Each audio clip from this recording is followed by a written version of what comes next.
Hello everyone, आप सभी का स्वागत करती हूँ आज के इस वीडियो में। और आज इस वीडियो में हम कंप्लीट करने वाले हैं सूफी आंदोलन पार्ट 2। इससे पहले हमने जो सूफी आंदोलन कंप्लीट किया था एंड भक्ति आंदोलन कंप्लीट किया था, आई होप उन सारे वीडियोस को, उन सारे पॉइंट्स को आपने रिवाइज कर लिया होगा।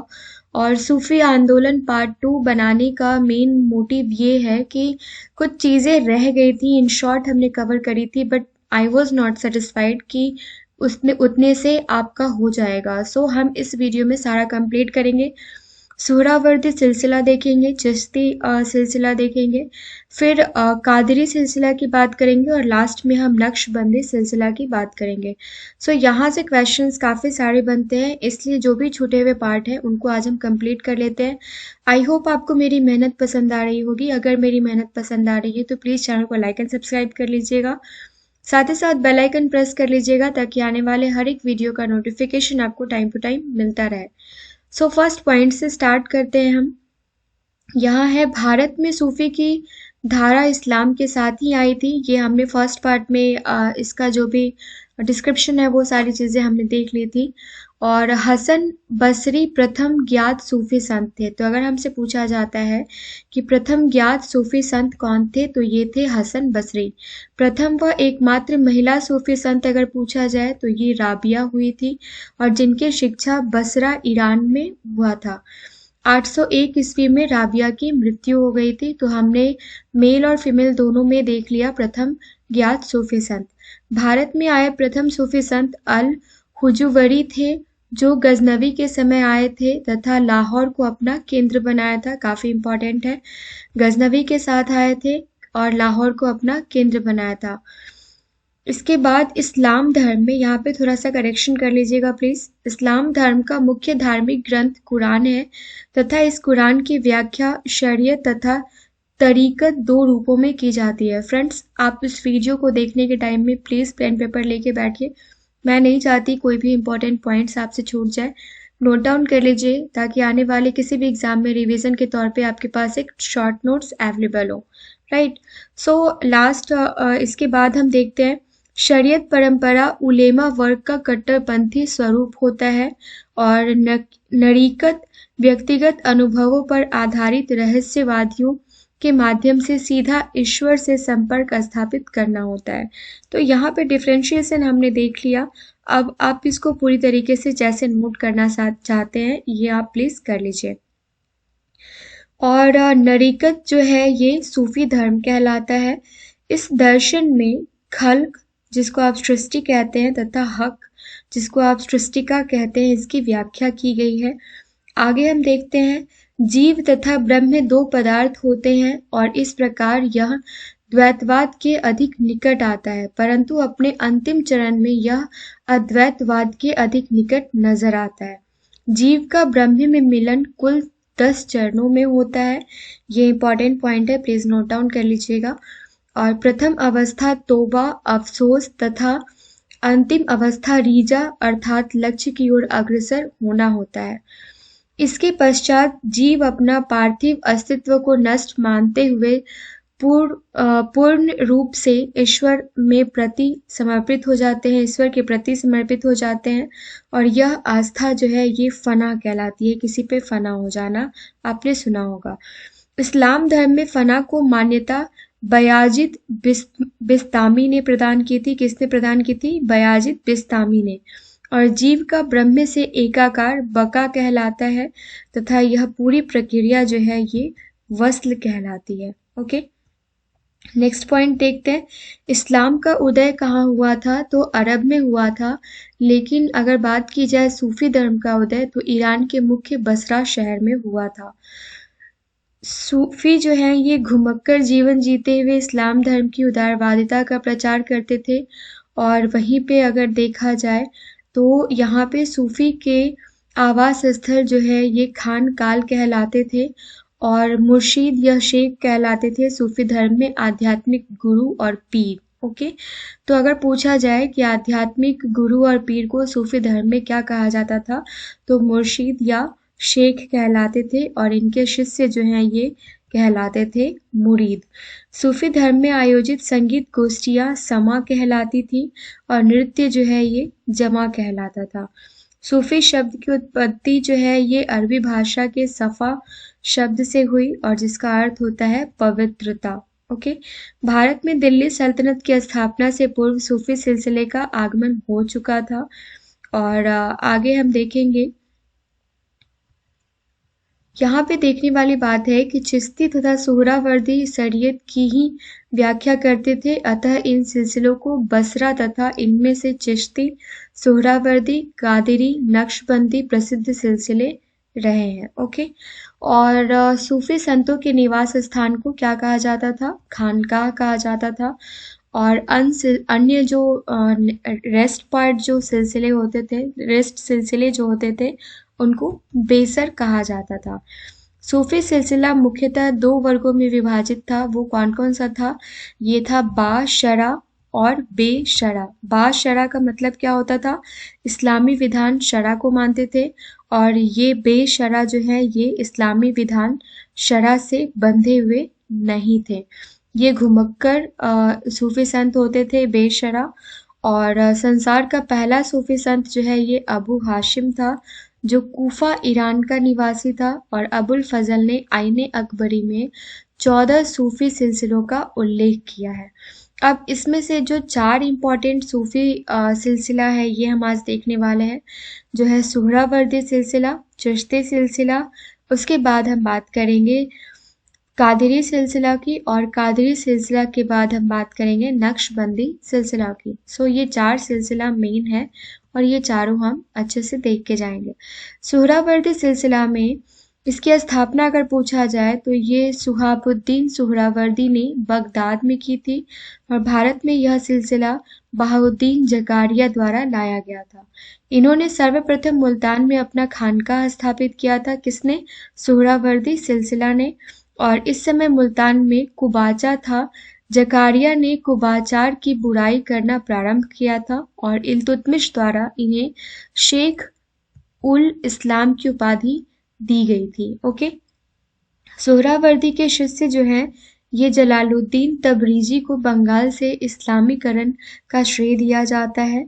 और सल्तनत काल में सोहरावर्दी सबसे प्रधान व प्रमुख सूफी सिलसिला हुआ करता था।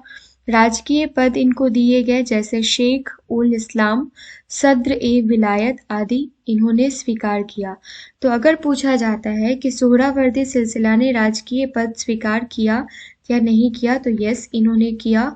और ऐसे कौन कौन से पद थे जिनको इन्होंने स्वीकार किया? तो ये था शेख उल इस्लाम और सद्र ए विलायत। ओके, नेक्स्ट हम देखते हैं चिश्ती सिलसिला। खुसरो ने अपने पीर गुरु की मृत्यु का समाचार सुनते ही दूसरे दिन प्राण त्याग दिए, और जियाउद्दीन बर्नी तथा अमीर खुसरो इनके प्रसिद्ध शिष्य हुए। भारती में राजकीय संरक्षण प्राप्त करने वाले ये सबसे बड़े संत हुए, और इन्हीं के शिष्य नासिरुद्दीन महमूद को चिराग दिल्ली की उपाधि दी गई थी। किसको? नासिरुद्दीन महमूद को चिराग दिल्ली की उपाधि दी गई थी, जो चिश्ती सिलसिला में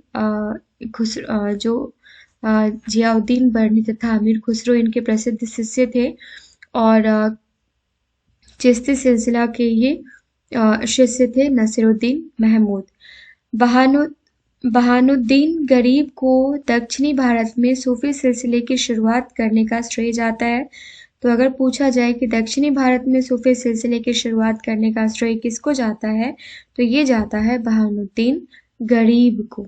ओके, लेकिन सूफी संत जो है ये गोसुद राज जो है वो सबसे प्रसिद्ध सूफी संत हुए, और इन्हें बंदा नवाज की उपाधि दी गई। ओके, इसके अलावा फतेहपुर सिकरी में शेख सलीम चिश्ती प्रसिद्ध संत हुए, और हिंदी भाषा का प्रयोग करने वाले ये पहले सूफी संत थे। कौन? फतेहपुर सिकरी में जो शेख सलीम चिश्ती थे, ये हिंदी भाषा का प्रयोग करने वाले पहले सूफी संत थे। अब हम बात करते हैं निजामुद्दीन औलिया चिश्ती संप्रदाय के प्रसिद्ध सूफी संत हुए। इन्होंने दिल्ली के 7 सल्तनत शासकों के समय तक अपना योगदान दिया। पूछा जाता है कौन कौन सा? तो बलबन, क्यूमर्स, जलाउद्दीन खिलजी, अलाउद्दीन खिलजी, कुतुबुद्दीन मुबारक खिलजी, खुसरा खां, गयासुद्दीन तुगलक, इन सब के शासनकाल को इन्होंने भली भांति देखा। गयासुद्दीन तुगलक ने औलिया की लोकप्रियता से भयभीत होकर उन्हें दिल्ली छोड़ने का आदेश दिया। किसने दिया था? गयासुद्दीन तुगलक ने औलिया की लोकप्रियता से भयभीत होकर औलिया को दिल्ली छोड़ने के लिए आदेश दिया था। शेख निजामुद्दीन औलिया के सबसे प्रिय शिष्य अगर पूछा जाए तो कौन थे? ये थे अमीर खुसरो। इस सिलसिले की स्थापना ख्वाजा मोइनुद्दीन चिश्ती ने की थी। किस सिलसिले की? हम कौन सा देख रहे हैं? हम देख रहे हैं चिश्ती सिलसिला। तो अगर चिश्ती सिलसिला के बारे में पूछा जाता है कि इस सिलसिले की स्थापना किसने की, तो ख्वाजा मोइनुद्दीन चिश्ती ने की। इनका जन्म 1141 में हेरात के सिजिस्तान सर्जरी गांव में हुआ था और मोहम्मद गौरी के द्वितीय आक्रमण 1192 के समय ये भारत आए थे तथा 1206 में अजमेर को अपना धार्मिक केंद्र बना लिया और 1236 में इनकी मृत्यु अजमेर में हो गई।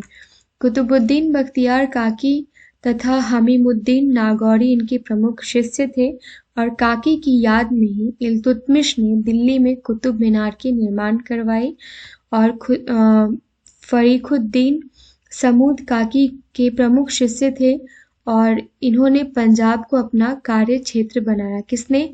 फरीखुद्दीन समूद ने। चिश्ती सिलसिले के संत अद्वैतवाद के परंपरागत नियमों में विश्वास रखते थे और निजी संपत्ति के खिलाफ थे। कौन निजी संपत्ति के खिलाफ थे? तो ये निजी संपत्ति के खिलाफ थे चिश्ती संप्रदाय। लेकिन हमने देखा इसमें आप सोहरावर्दी सिलसिला में, सोहरावर्दी संप्रदाय में कि ये राजकीय पद धारण करते थे, लेकिन चिश्ती संप्रदाय जो है ये इसके जस्ट अगेंस्ट थे, ये इसके पूरी तरीके से खिलाफ में थे। ओके, इन्हें गज शकर की उपाधि प्राप्त थी चिश्ती संप्रदाय को और हमीमुद्दीन नागौरी ने फारसी में लिखे ग्रंथों का अनुवाद हिंदी भाषा में किया।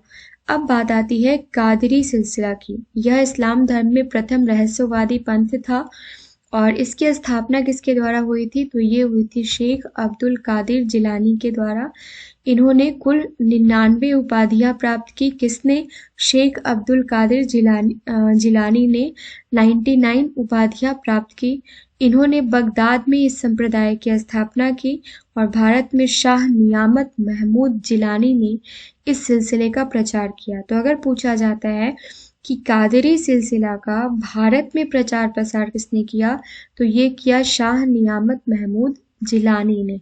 और अगर ये पूछा जाता है कि कादरी सिलसिला के संस्थापक कौन थे, तो शेख अब्दुल कादिर जिलानी थे। भारत में किसने फैलाया? तो भारत में शाह नियामत महमूद जिलानी ने फैलाया।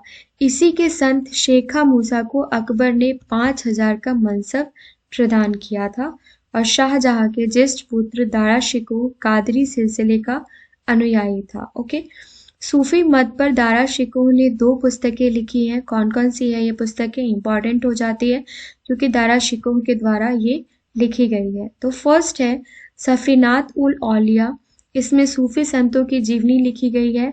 और सेकंड है सकीनात उल औलिया, ये फर्स्ट सफीनात उल औलिया है एंड सेकंड जो है ये क्या है? ये है सकीनात उल औलिया। तो यहाँ पे अपने को कंफ्यूजन नहीं होना है नाम में। फिर से रिपीट करते हैं। फर्स्ट वन इज सफीनात उल औलिया जो कि इसमें सूफी संतों की जीवनी लिखी गई है और सेकंड जो सकीनात उल औलिया है इसमें अपने गुरु नसीरुद्दीन जिलानी की जीवनी लिखी गई है। ओके, अब हम बात करेंगे नक्शबंदी सिलसिला जो आज हमारा लास्ट होने वाला है। इसके बाद हम वीडियो को एंड करेंगे। नेक्स्ट में हम बाबर से रिलेटेड सारे के सारे इम्पोर्टेंट पॉइंट देखेंगे और दिल्ली सल्तनत का जो भी आरंभ हुआ, कैसे हुआ, मुगल वंश माफ कीजिएगा, वो सारे हम देखेंगे क्योंकि दिल्ली सल्तनत ऑलरेडी हम यहाँ पे देख चुके हैं। ओके, अब हम बात करते हैं नक्शबंदी सिलसिला की। ईश्वर एक है, सर्वव्यापी है, वह सभी के हृदय में वास करता है। किस सिलसिला के हिसाब से ये सारे के सारे शब्द कहे गए हैं? तो ये नक्शबंदी सिलसिला के हिसाब से। बिना गुरु के ज्ञान की प्राप्ति नहीं हो सकती और व्यक्ति अहंकार को समाप्त करके ही ईश्वर को पा सकता है। अल्लाह का प्यारा वही है जो सभी मनुष्यों से प्यार करता है और सत्य और अहिंसा में विश्वास रखता है। बुराइयों से दूर रहना और अच्छाइयों पर नियंत्रण रखना, इच्छाओं पर नियंत्रण रखना, ये दीवारों पर रहस्यात्मक नक्शे बनाकर इसमें रंग भरते थे। तो अगर हमसे पूछा जाता है, नक्शबंदी से हमें नक्शे याद रखना है कि ये दीवारों पर रहस्यात्मक नक्शे बनाते थे, ठीक है। और इस सिलसिले की स्थापना ख्वाजा बहाउद्दीन नक्शबंदी ने की थी और शेख अहमद सरहिंदी इसके प्रसिद्ध संत हुए। नेक्स्ट है कश्मीर में इस्लामीकरण का श्रेय शेख नूरुद्दीन वाली को दिया जाता है और इन्होंने कश्मीर में ऋषि संप्रदाय की स्थापना की। सूफी धारा में केवल कलंदर सिलसिले को शामिल नहीं किया जाता था। भारत में इस सिलसिले का प्रचार प्रमुख रूप से ख्वाजा बकी बिल्लाह द्वारा किया गया। तो ये था हमारा नक्शबंदी सिलसिला, चिश्ती सिलसिला, कादरी सिलसिला और जो हमने बात करी सुहरावर्दी सिलसिला के बारे में।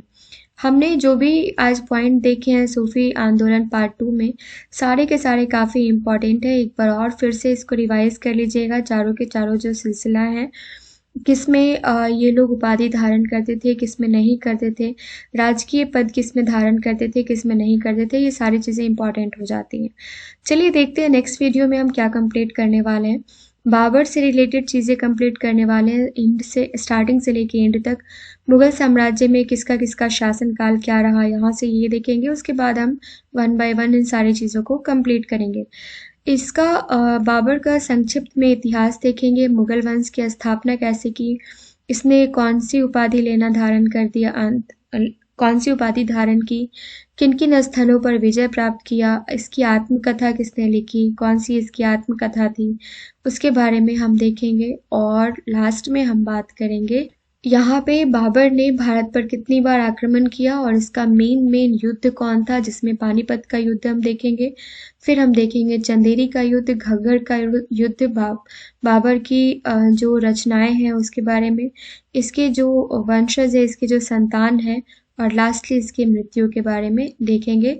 फिर उसके बाद हम स्टार्ट कर देंगे जहीरुद्दीन मोहम्मद बाबर के बाद फर्रुखशेर से, नसरुद्दीन मोहम्मद हुमायूं से, मोहम्मद शाह से, ऐसे ही हम सारे के सारे पॉइंट्स को रिवाइज करके फिर मॉडर्न हिस्ट्री को कंप्लीट करेंगे।